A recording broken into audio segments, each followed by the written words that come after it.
बच्चों, आज की इस वीडियो में आपका बहुत बहुत स्वागत है। मैं आपको वसंत भाग 2 का पाठ 15, ये मैंने यहाँ लिखा है, ध्यान से देखिए। पाठ 15 नीलकंठ, जो महादेवी वर्मा का लिखा हुआ पाठ है, उसे पढ़ाने चल रही हूँ। तो बच्चों, सबसे पहले मैं आपको बता दूं कि महादेवी वर्मा वास्तव में एक कवित्री है और इनकी जो भाषा है वो बहुत सुंदर, बहुत स्पष्ट, संस्कृत के शब्दों का भरपूर प्रयोग, छायावादी कवित्री हैं। लेकिन इन्होंने बहुत अच्छी अच्छी कहानियां भी लिखी हैं। उन कहानियों में से एक कहानी ये नीलकंठ है, जो एक मोर के बच्चे पर आधारित है। महादेवी वर्मा को यानी लेखिका को जीव जंतु पालने का बहुत शौक था। इन्होंने जितनी भी कहानियां लिखी हैं वो लगभग जीव जंतुओं पर ही आधारित है। और इनकी कक्षा 9 में गिल्लू है, रोजी रानी, निक्की, बहुत सारी छोटी कहानियां होंगी। उसमें से कुछ कहानियां आपने पढ़ी होगी, गौरा पढ़ी होगी। तो मैं आपको इसी के साथ पाठ का प्रारंभ करूंगी, पाठ पढ़ना बताऊंगी कि क्या इन्होंने कहानी में कहा है। इनकी ये जो कहानी है नीलकंठ, ये एक मोर के बच्चे पर आधारित है। तो सबसे पहले मैं बच्चों पाठ को पढ़ूंगी, उसकी व्याख्या करूंगी, आपको समझाऊंगी, साथ ही साथ आपको समझाती चलूंगी कहानी को। तो आप उसे ध्यान से सुनिएगा और आप भी तैयार हो जाइए। तो मैं पहले पाठ को पढ़ना शुरू करूंगी और अगर उस बीच में कहीं पाठ में कोई कठिन शब्द आएगा तो वो मैं यहाँ लिख दूंगी ताकि आपको वो समझ में आ जाए। तो मैं प्रारंभ करती हूँ अपना पाठ 15 नीलकंठ, जिसकी लेखिका, जिसके रचनाकार कहना चाहिए या लेखिका महादेवी वर्मा जी हैं। अब मैं आपको बता दूं कि महादेवी वर्मा को मोर के बच्चों पर ये कहानी इन्होंने लिखी है, जो बहुत सुंदर सा रेखा चित्र कहलाता है कि एक सुंदरता से उसका आकलन करते हुए वर्णन किया है। तो मैं कहानी को पढ़ना शुरू करती हूँ। आप ध्यान से मेरी बात को सुनिएगा और कोई अगर दिक्कत हो तो ऑनलाइन कक्षाओं में उसे जरूर पूछिएगा। तो मैं प्रारंभ करती हूँ बच्चों। कहानी का प्रारंभ कैसे होता है वो सुनिए। उस दिन एक अतिथि को स्टेशन पहुंचाकर मैं लौट रही थी कि चिड़ियों और खरगोशों की दुकान का ध्यान आ गया और मैंने ड्राइवर को उसी ओर चलने का आदेश दिया। कहने का तात्पर्य है कि लेखिका किसी अपने आए हुए मेहमान को स्टेशन छोड़ने गई थी और वहां से जब लौट रही थी तो अचानक उन्हें ध्यान आ गया, लौट पड़ी और उन्होंने क्या ध्यान आया कि चिड़ियों और खरगोशों की दुकान का ध्यान आ गया, क्योंकि उन्हें जीव जंतुओं से बहुत प्यार था, जीव जंतुओं से बहुत प्यार करती थी।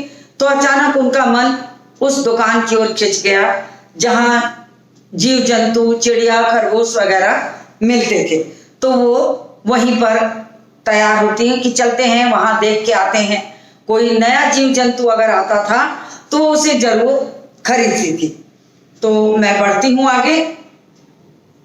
अब यहां से है दूसरा पैराग्राफ जो है इसका, बड़े मियाँ। आप भी ध्यानपूर्वक उसको पढ़िए।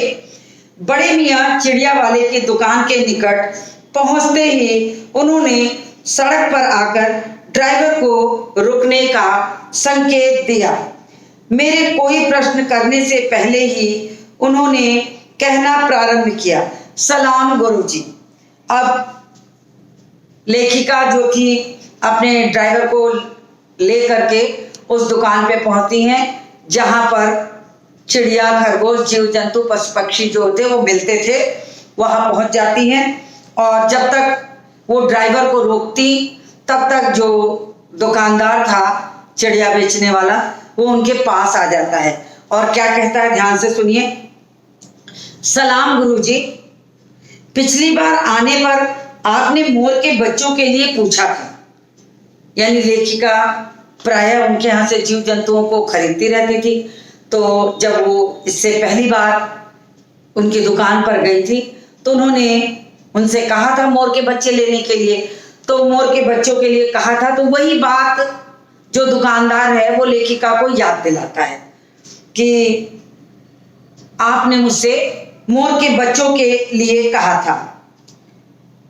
तो इतना ही उन्होंने कहा, ड्राइवर को रुकने को कहा और कहा कि उसने कहा, सलाम गुरुजी, पिछली बार आने पर आपने मोर के बच्चे के लिए पूछा था। शंकरगढ़ से एक चिड़ीमार 2 मोर के बच्चे पकड़ लाया है। एक मोर है और एक मोरनी, आप उसे पाल लें।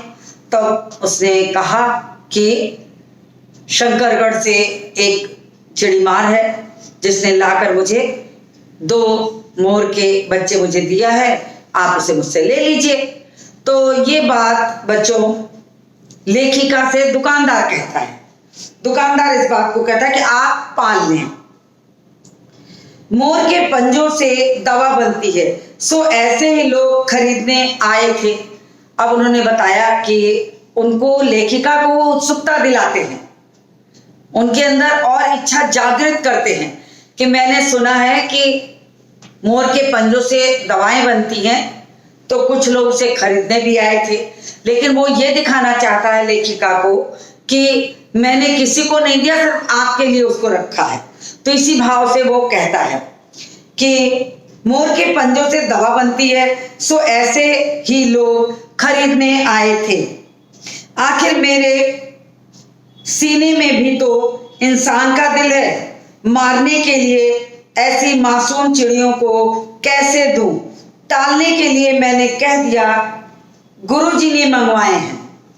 अब यहाँ पर लेखिका को जो दुकानदार रहता है वो कहता है कि वो चाहता था कि महादेव वर्मा यानी लेखिका उस मोर के बच्चों को ले ले।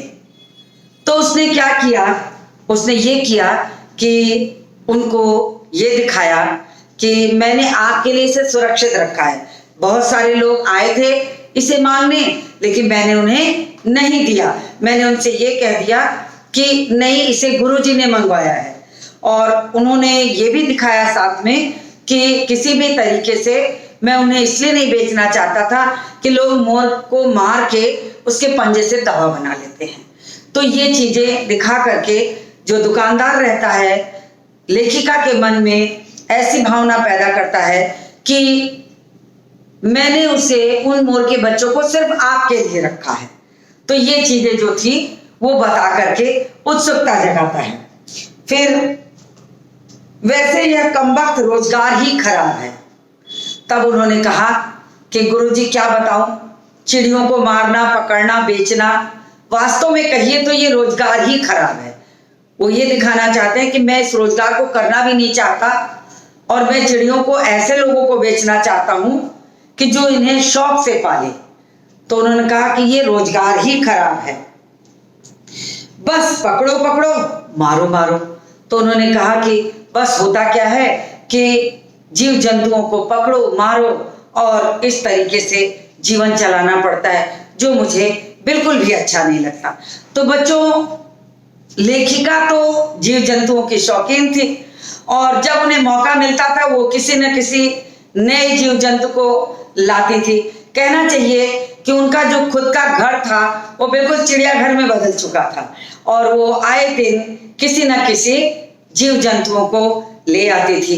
तो यहाँ भी जो यहीं से कहानी प्रारंभ होती है कि वो लौटती रहती हैं और लौटती हैं तो उन्हें अचानक दुकानदार की याद आ जाती है, खरगोशों और चिड़ियों वाली। तो वो सोचती हैं, ड्राइवर को कहती हैं कि चलो थोड़ी देर रोकते हैं, देख के आते हैं। और जब पहुंचती हैं तो उसी समय जो दुकानदार रहता है वो आकर जो नए मोर के बच्चे लाया रहता है वो उन्हें बेचना चाहता है। तो बेचना चाहता है तो उसने खुद समझाया कि गुरुजी आपसे पहले बहुत लोग आए थे लेने, लेकिन मैंने उन्हें दिया नहीं। इसलिए नहीं दिया कि लोग उन्हें खरीदते और उनके पंजों से दवा बनती है तो मार देते। मैं तो इन्हें उनको बेचना चाहता था जो इन्हें प्रेम पूर्वक पाले। तो बच्चों ये चीजें कह करके दुकानदार जो रहता है वो लेखिका को ये बताना चाहता है कि किस तरह से मैंने आपके लिए मोर के बच्चों को सुरक्षित रखा। तो मुझे उम्मीद है कि बच्चों आपको कहानी बहुत अच्छी लग रही होगी, क्योंकि ये कहानी है ही बहुत सुंदर। नीलकंठ जो कहानी है वो बहुत सुंदर है। देखिए आपको एक चीज और मुझे याद आ गई, मैं बता दूं, यहाँ नीलकंठ लिखा है। कंठ का मतलब होता है गला, और नील मतलब नीला। तो नीले रंग के गले यानी मोर का की जो गर्दन होती है वो नीली होती है, इसलिए इन्होंने इस कहानी का नाम ही नीलकंठ रख दिया था। तो मैं आगे बढ़ती हूँ बच्चों, आप ध्यान से सुनिएगा। अब देखिए, बड़े मियाँ के भाषण की तूफान मेल के लिए कोई निश्चित स्टेशन नहीं था। कहने का तात्पर्य कि बड़े मियाँ जब किसी चीज का वर्णन करते रहते थे तो बिल्कुल बीच में रुकते नहीं थे, एक सर्राटे से लगातार बोलते जाते थे, बीच में कहीं भी वो विराम चिन्ह नहीं लगाते थे, यानी रुकते नहीं थे। तो उनकी भाषण मेल जो थी वो चल निकलती थी, तो बस वो लगातार अपनी ही बात कहते रहते थे। सुनने वाला थक कर जहां रोकते वहीं स्टेशन मान लिया जाता था। तो उन्होंने बताया कि जब बड़े मियाँ बोलने लगे, बड़े मियाँ का मतलब समझ रहे हो बच्चे, वो जो चिड़िया बेचने वाले दुकानदार थे। तो बड़े मियाँ की जब भाषण मेल शुरू होती थी तो वो बीच में रोकते नहीं थे जब तक कि कोई ग्राहक या लेखिका उन्हें किसी काम के लिए टोक न दे। तो ऐसा होता था, तो उन्होंने ये चीज बताई है।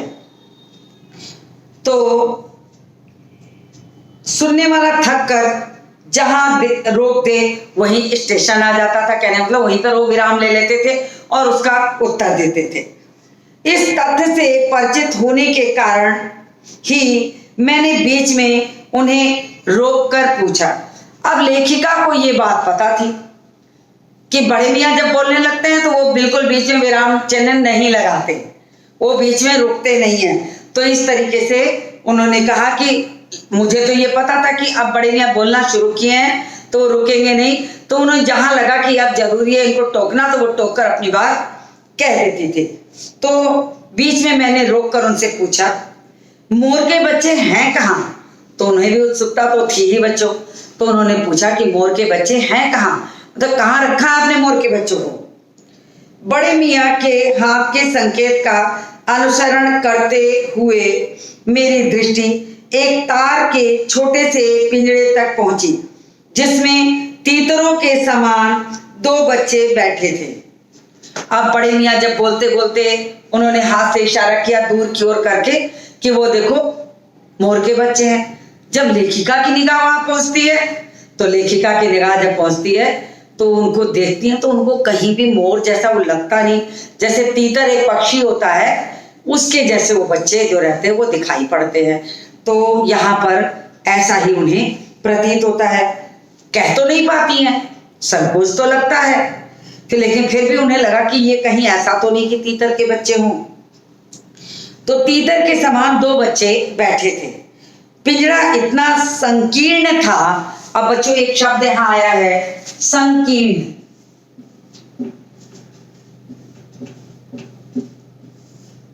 यानी छोटा, या संकरा भी कह सकते हैं इसको, आप संकरा भी कह सकते हैं। बहुत जो जिसमें कि स्थान कम हो तो छोटा कहिए, संकरा कहिए, जो भी हो उसी के लिए। तो इस तरीके से उन्होंने कहा कि पिंजरा इतना संकीर्ण था कि वे पक्षी शावक जाली के गोल फ्रेम में किसी जड़े चित्र जैसे लग रहे थे। तो इतना छोटा था। पक्षी शावक एक नया शब्द आया है, पक्षी शावक। बच्चों पक्षी का मतलब तो पक्षी होता है और शावक का जो मतलब होता है बच्चे। तो इसका मतलब हुआ कि पक्षी के बच्चे, शावक का मतलब बच्चे है। तो यहां पर ये उन्होंने कहा कि पिंजरा इतना संकीर्ण था कि वे पक्षी शावक जाली के गोल फ्रेम में किसी जड़े चित्र से लग रहे थे। तो उन्होंने कहा कि इतना छोटा सा पिंजरा था जिसमें मोर के 2 छोटे छोटे बच्चे बड़े मियाँ ने रख दिया था, और वे देखने में कैसे लगते थे, जैसे कोई एक फ्रेम हो और उसमें जो है कोई चित्र जड़ दिया गया। कहने का तात्पर्य क्या था कि वो इतने छोटे थे कि उस पिंजरे में एक चित्र के लगता था कोई फ्रेम है, उसके अंदर वो जबरदस्ती चिपका दिए गए हो, रख दिए गए हो, तो चित्र से प्रतीत होते थे। अब इन्होंने आगे क्या कहा वो देखिए। तो अब मैं आपको थोड़ा सा ऊपर के हिस्से को संक्षिप्त रूप में एक बार समझा दूं कि कहानी में क्या अभी तक कहा गया। तो अभी तक कहानी में बच्चों ये कहा गया कि महादेवी वर्मा किसी मेहमान को पहुंचाने स्टेशन से लौट रही थी कि अचानक उन्हें ये लगा कि बीच रास्ते में कहीं एक पक्षी बेचने वाले की दुकान पड़ती थी, तो जरा उनसे मिलते चले, देखें कोई नया पक्षी का जोड़ा ओड़ा तो नहीं आया, क्योंकि वो शौकीन थी, वो जीव जंतुओं के को पालने का शौक रखती थी। तो उन्होंने कहा और वो वहां पहुंच गई, और जैसे ही दुकानदार ने उन्हें आते देखा, वो दौड़ के वहां खड़ा होता है और कहता है सलाम गुरुजी। और फिर उसने अपनी बात शुरू कर दी कि मैंने तो आपके लिए मोर के 2 छोटे छोटे बच्चे लाए हैं, और गुरुजी ऐसा था कि ये बच्चों को लेने वाले तो बहुत लोग आ रहे थे, क्योंकि मोर के पंजों से दवा बनती है, लेकिन मैंने उन्हें साफ मना कर दिया। ये कहकर उन्होंने अपना बड़प्पन दिखाया कि मैंने उन्हें साफ मना कर दिया, ये कहकर कि नहीं, इसको तो गुरुजी ने मंगवाए हैं, तो मैंने आपके नाम से कहकर इसे मना कर दिया है, तो मैंने उसे रखा है, और मेरे भी सीने में दिल है, मैं ऐसे वैसे को थोड़े बेच सकता हूँ। ये कहकर उन्होंने हमदर्दी दिखाई और उनसे कहा कि मैंने ये मोर के बच्चे सिर्फ आपके लिए लाए हैं। तो वो पूछती है कहाँ रखे हो। फिर बड़े मियाँ जब अपनी बात बोलते रहते हैं, लगातार कहते जाते हैं, तो उन्होंने क्या कहा, सोचा कि ये तो बोलते ही रहेंगे, और वो अचानक बीच में ही पूछ पड़ती हैं कि कहाँ हैं वो पक्षियों के बच्चे। तो उन्होंने हाथ से इशारा किया, एक छोटे से पिंजरे के अंदर 2 छोटे छोटे नन्हे नन्हे बच्चे रखे थे, और उसे जब लेखिका देखती हैं तो उन्हें ये लगता है कि अरे ये मोर के बच्चे भी हो सकते हैं। संभवतः नहीं, उनका दिल इस मानने को तैयार नहीं हो रहा था इस चीज को कि ये मोर के बच्चे, उन्हें वो तीतर जैसे लग रहे थे। तीतर एक प्रकार की छोटी सी चिड़िया है, तो उनको वही लगता है कि ये तीतर के बच्चे तो नहीं है। तो वहम होता है, लेकिन फिर भी वो उस वहम को मान करके पूछ लेती हैं। लेकिन उन्होंने कल्पना की और ये कहा कि ऐसा लग रहा था जैसे कि किसी फ्रेम में कोई चित्र जड़ दिया गया हो। तो इस तरीके से उन्होंने वर्णन किया है। तो इतनी बातें मैंने आपको समझाई बच्चों, तो मुझे उम्मीद है कि आपको समझ में आ गई होगी इतनी बातें। मैं आगे बढ़ूंगी। इसमें जो 2 कठिन शब्द आए थे वो मैंने बोर्ड पे लिख दिया है, आप भी उसको समझिए। कहीं जरूरत हो तो आप कमेंट करके भी बीच में जो मैं पढ़ लूँ, आप पूरा वीडियो देखने के बाद नोट कर लीजिएगा, और कमेंट में भी पूछ सकते हैं और ऑनलाइन में भी आप क्लास में पूछ सकते हैं। तो बच्चों मैं आगे बढ़ रही हूँ। मेरे निरीक्षण के साथ साथ बड़े मियाँ की भाषण मेल चलती जा रही थी। कहने का मतलब कि लेखिका जब उन पक्षियों के बच्चों को देखती हैं, तो पक्षियों के बच्चों को जब देखती रहती हैं, तो बड़े मियाँ यानी जो दुकानदार रहते हैं वो बोलना नहीं बंद करते, वो लगातार बोलते रहते हैं, अपनी बात कहते रहते हैं। ईमान कसम गुरुजी, चिड़ीमार ने मुझे इस मोर के जोड़े के नकद 30 रुपए लिए हैं।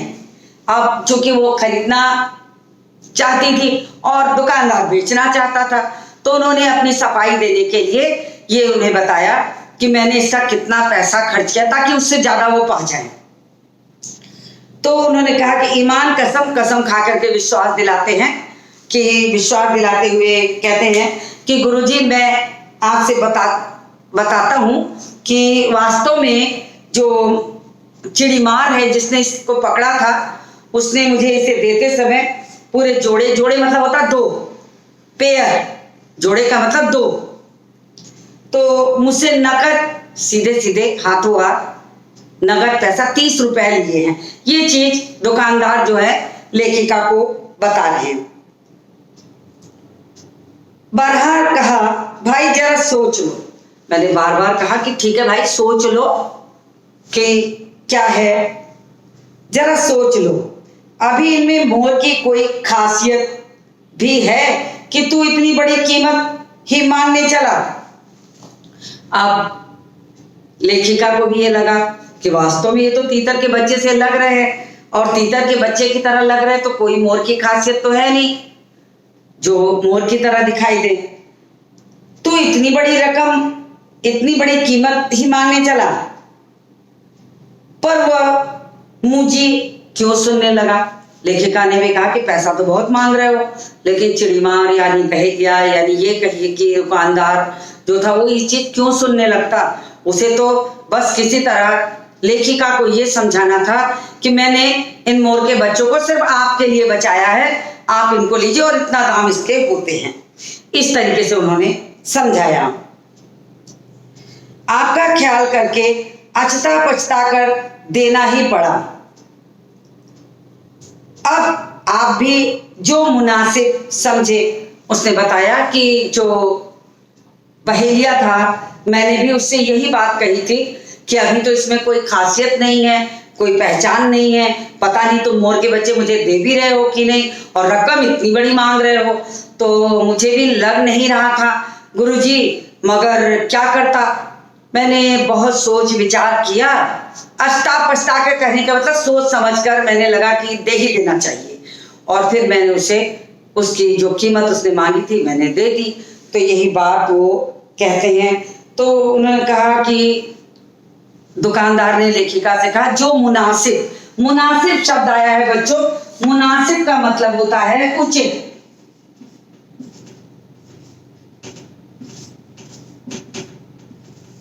मुनासिब का मतलब होता है उचित। तो बच्चों उन्होंने कहा कि ठीक है, आपको जो उचित लगे वो आप मुझे दे दीजिए, लेकिन मैंने उसके 30 रुपए दिए। ये कह के उन्होंने अपनी बात रख दी। फिर उन्होंने लेखिका को क्या लगा कि चलो भाई, ये बड़े मियाँ इतना समझा रहे मुझे तो मैं दे ही देती हूँ, और ये कहकर आज तो तब उन्होंने सोचा कि चलो 30 चिड़ीमार के नाम के और 5 बड़े मियाँ के ईमान के देकर जब मैंने वह छोटा पेड़ा कार में रखा, तब मानो वह जाली के चौखटे का चित्र जीवित हो गया। अब उन्होंने क्या किया कि 30 तो उन्होंने बताया ही था, दुकानदार ने जो मोर के बच्चे बेच रहे थे उन्होंने कहा ही था कि 30 रुपए मैंने देकर बहेलिए से लिया है। तो लेखिका को लगा कि भाई जब 30 में इसने खरीदे ही है तो कुछ तो बढ़ा के देना चाहिए। तो उन्होंने 30 रुपए उस चिड़िया खरीदने के बदले में दे दिया, और उन्होंने साथ में 5 रुपए और बढ़ा दिया, ये कह के कि तुमने बहुत ईमानदारी से अपनी बात रखी है तो ये लो 5 रुपए और। यानी कि उन्होंने 30 तो चिड़िया के थे और 5 मिलाकर क्या दिया, 35 रुपए पूरे उन दुकानदार को, बड़े मियाँ को दे दिया। और फिर उन्हें उठाया और गाड़ी में रखा। जब गाड़ी में पिंजरा रखा गया तब जाकर के जब उसमें हिलता तो वो जीव जंतु जो थे हिलना डुलना थोड़ा शुरू किए। तब लेखिका को लगा कि अब ये थोड़ा सजीव हो गए। जब गाड़ी हिलना शुरू की तो पंछी जो थे, छोटे छोटे नन्हे नन्हे बच्चे थे, वो उसमें फड़फड़ाने लगते। जब वो हिलते डुलते हैं, फड़फड़ाते हैं, तब जाके ऐसा लगता है कि ये जीवित हैं, सजीव हैं। तो सजीव और उड़ने योग्य हो गया। तो ऐसा लगा सच में इनमें प्राण है। उसके पहले तो जो लेखिका देखती हैं तो लगता है उनमें प्राण ही नहीं है, वो कहीं कोने में चिपके हुए से पड़े रहते हैं और कोई हिलना डुलना उनका नहीं रहता। लेकिन घड़ी में रखते ही वो अचानक लगा कि सजीव हो उठे, उड़ने योग्य हो गए।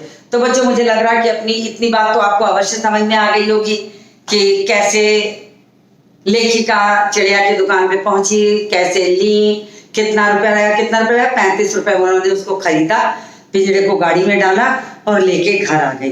अब देखिए घर आती हैं तब क्या होता है। अब मैं आपको वहां ले चलती हूँ जब वो पिंजरे को लेके अपने घर आती हैं, तब उन्हें क्या क्या सुनना पड़ता है। तो देखिए मैं आगे बढ़ती हूँ। कदाचित अनेक बार ठगे जाने के कारण ही, ठगे जाने के बाद मेरे चिढ़ जाने की दुर्बलता बन गई है। अब उन्होंने कहा कि बहुत बार उनके साथ ऐसा हुआ था कि जब वो कोई चीज खरीदती थी तो घर वाले प्राय उनसे ये कह देते थे, अरे तुम्हें तो उसने ठग लिया। तो जब ये कहते थे कि तुम्हें तो उन्होंने ठग लिया, तो जब वो अभी भी डर रही थी कि मैं जब इनको लेके चलूंगी पिंजड़े को अंदर तो घर वाले तो मुझसे यही कहेंगे कि तुम तो ठगी गई हो। वो यही बात सोचते हुए पिंजड़े को लेके घर में प्रवेश करती हैं। तो कदाचित उनके मन में यही बात घूम रही थी कि अब तो घर के सभी लोग यही कहेंगे कि तुम्हें तो दुकानदार ने ठग लिया। तो और जब उन्हें लोग चिढ़ाते थे तो वो चिढ़ जाती थी। तो दुर्बलता यानी कमजोरी, दुर्बलता का मतलब हुआ कमजोरी। मैं यहाँ पर लिख दे रही हूं ताकि आपको कमजोरी, दुर्बलता का मतलब है कमजोरी। उनकी कमजोरी बन गई थी बच्चों कि जब कोई उन्हें चिढ़ाता था तो वो चिढ़ जाते थे थोड़ी सी बात पर। तो उन्होंने इसको अपनी कमजोरी मान ली थी कि मैं जानती हूं कि मैं ठगी गई हूं, लेकिन उसके बाद भी जब कोई मुझे चिढ़ाता है तो मैं चिढ़ जाती हूँ। तो उन्होंने अप्रसन्न होकर मैंने कहा, मोर के क्या सुरखाब के पर लगे हैं? तो उन्होंने, जब घर के सारे लोग मिलकर उन्हें चिढ़ाने लगते हैं तो वो बहुत चिढ़ती हैं। और होता क्या है कि वो चिढ़न में ही घर वालों को तुरंत जवाब देती हैं कि क्या मोर के सुरखाब के पर लगे, सोने के पर लगा के आए रहते हैं कि मोर और ये तीतर अलग अलग दिखाई देंगे? अभी तो ये बहुत नन्हे हैं। और लेकिन घर के सारे लोग ये बोलना जब शुरू करते हैं कि तुम्हें ठग लिया, ठग लिया, मोर कह के तीतर दे दिया, तो वो बहुत दुखी हो जाती हैं और चिढ़ करके कहती हैं कि क्या मोर के सुरखाब के पर लगे होते। पर का मतलब बच्चों मैं आपको बता दूं, यहाँ एक शब्द आया है पर। हिंदी में वैसे देखा जाए तो पर का बहुत सारे मतलब होते हैं। एक मतलब तो ऊपर के लिए भी आता है और एक होता है पंख। तो लेकिन ये अनेकार्थी के की बात जब हम करते हैं तो उसमें होता है। यहां पर जो पर शब्द आया है उसका मतलब होता है पंख, कि उसके सुरखाब के क्या पंख लगे होते हैं कि तीतर और मोर आपको अलग अलग लगेगा। तो वो यही समझाने के लिए कह देती हैं। है तो पक्षी ही, चाहे तीतर हो चाहे मोर हो, है तो पक्षी हो। तो बच्चों इस तरह कह के उन्होंने अपने मन को संतुष्टि दी, अपने मन को संतुष्टि दी कि ठीक है, मैंने जो लाया, मैंने पैसे दे दिए, देखा जाएगा जो होगा। ये कहकर वो कहती है तो पक्षी ही। चिढ़ा दिए जाने के कारण ही संभवतः उन दोनों पक्षियों के प्रति मेरे व्यवहार और यत्न में कुछ विशेषता आ गई। तो बच्चों घर वालों ने चिढ़ा दिया था कि तुम्हें मोर के बच्चे मिले ही नहीं है। तो लेखिका उन बच्चों की और सेवा करने लगी, उनके प्रति और विनम्र हो गई। तो उनके व्यवहार और यत्न में कुछ विशेषता आ गई। विशेषता आ गई मतलब उनका व्यवहार उनके प्रति कुछ अलग हो गया। वो सारे जीव जंतुओं में, उनके घर में तमाम जीव जंतु थे, उन सारे जीव जंतुओं में उनकी देख रेख वो बड़े मन से करने लगी। और फिर देखिए आगे क्या होता है। मैं आगे बढ़ रही हूं। पहले पढ़ने लिखने के कमरे में उनका पिंजड़ा रखकर उसका दरवाजा खोला। अब लेखिका को लगा कि ये जो जीव जंतु हैं वो बहुत छोटे हैं, नन्हे नन्हे बच्चे थे बिल्कुल पिंजड़े में। अब ऐसे जीव, छोटे से जीव जंतु को वो कहाँ ले जाके रखती। तो उन्होंने सीधे सोचा कि कुछ नहीं, इनको अपने कमरे में जगह दी जाती है। और कमरे में जगह देने के लिए कह करके वो गई, कमरे में लेके गई उसे, और वहीं उसे रख के उसके पिंजड़े का दरवाजा जो रहता है वो खोल देती हैं। रखा और दरवाजा खोला। फिर 2 कटोरी में सत्तू की छोटी छोटी गोलियां और पानी रखा। अब नन्हे से जब कोई नया जीव जंतु लाती थी तो उसको वो पहले अपने कमरे में ही रखती थी। कुछ दिनों तक जब उसे खिला पिला लेती थी, सिखा लेती थी, तो वे फिर उसको अन्य जीव जंतुओं में छोड़ देती थी। तो वो मोर के उन नन्हे नन्हे बच्चों को भी ला करके कमरे में रखी, और रखने के साथ ही साथ उन्होंने सत्तू के और पानी के लिए 2 छोटी छोटी कटोरियां रख दी कि जीव जंतु, ये जो मोर के बच्चे हैं, इसमें पानी वानी पी ले, खा पी ले। तो उन्होंने रखा। अब ये दोनों चूहेदानी जैसे पिंजड़े में से निकलकर कमरे में मानो खो गए। अब चूंकि मैंने पहले ही बताया था कि जब वो बड़े मियाँ के यहाँ लेने गई थी तो पिंजरा बहुत संकीर्ण था, यानी चूहेदानी की तरह बिल्कुल छोटा था, और बड़े मियाँ ने उसी में ठूस के उसको रखा था। तो वो बड़ी बेकल थी। तो उस नन्हे से पिंजरे से उन्होंने कमरे में उसे खोल दिया। खोल दिया और ये कह के कि ये स्वतंत्र होकर खाएं पिए और चले फिरे। तो उन्होंने चूहेदानी जैसा जो नन्हा सा पिंजरा था उसे खोलकर कमरे में छोड़ दिया और वो उतने बड़े कमरे में कहीं खो गए, मानो लगता था जैसे खो गए हों। छोटी सी जगह से निकलकर बड़ी जगह में चले गए तो लगता था मानो खो गए हैं। कभी मेज के नीचे घुस जाते, कभी अलमारी के पीछे। अब उतने छोटे से जीव जंतु तो ऐसा लगता था कि कभी वो अलमारी के पीछे चले जाएंगे, कभी मेज के नीचे चले जाएं, कभी उनके लिखने पढ़ने के स्थान के बीच में घुस जाते थे, कभी उनकी रद्दी की टोकरी में घुस जाते थे। ऐसे कर करके वो क्या करते थे कि वो इधर उधर पूरे कमरे में चक्कर लगाया करते थे।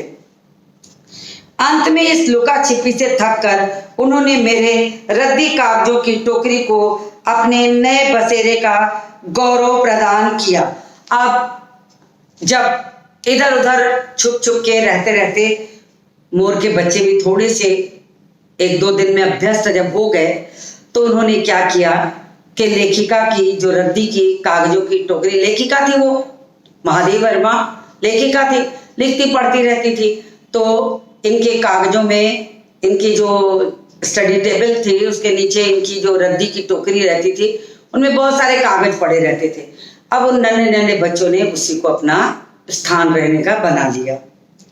तो वहीं पर उन्होंने अपना नया बसेरा, बसेरा मतलब रहने की जगह, बसेरा का मतलब होता है रहने की जगह।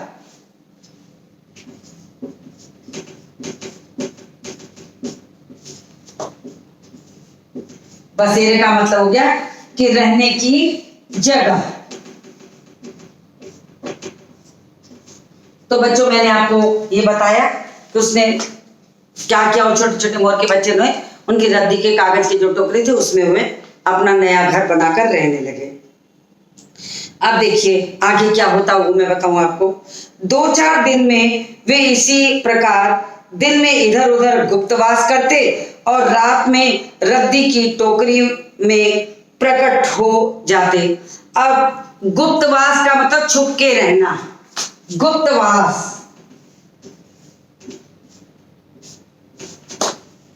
गुप्तवास का मतलब हुआ कि छिप कर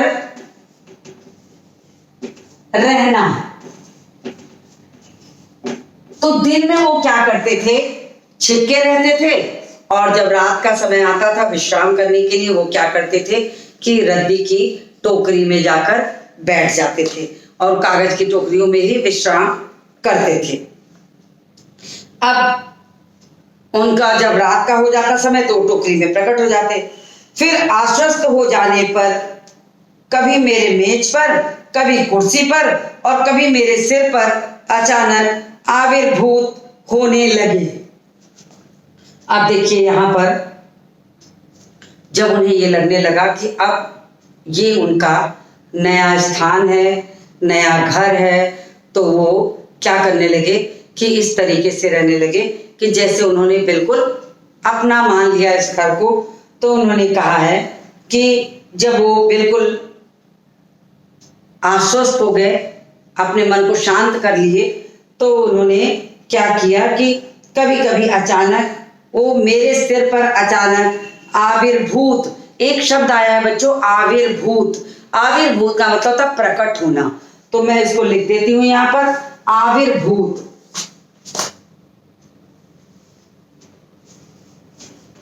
शब्द है आविर्भूत।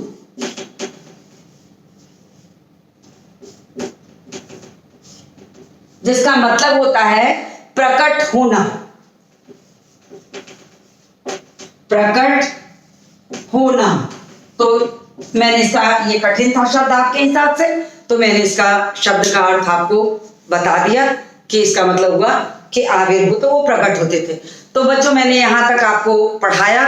मुझे उम्मीद है कि कहानी आपको बहुत रुचिकर लग रही होगी और समझ में आ रही होगी। तो अच्छी है कहानी, मैं यहाँ तक आपको समझा चुकी हूँ, और इस कहानी पर मैं जो अगला वीडियो बनाऊंगी उसमें आगे के हिस्से को पढ़ाऊंगी। तो आप लगातार वीडियो देखिएगा बच्चों, ताकि उससे क्या होगा कि आपको पूरी कहानी देखने को, सुनने को, समझने को मिलेगी। तो आज का ये वीडियो मैं यही समाप्त करती हूँ। इस कहानी के आगे के अंश को लेकर मैं मिलती हूँ आपसे अगले वीडियो में।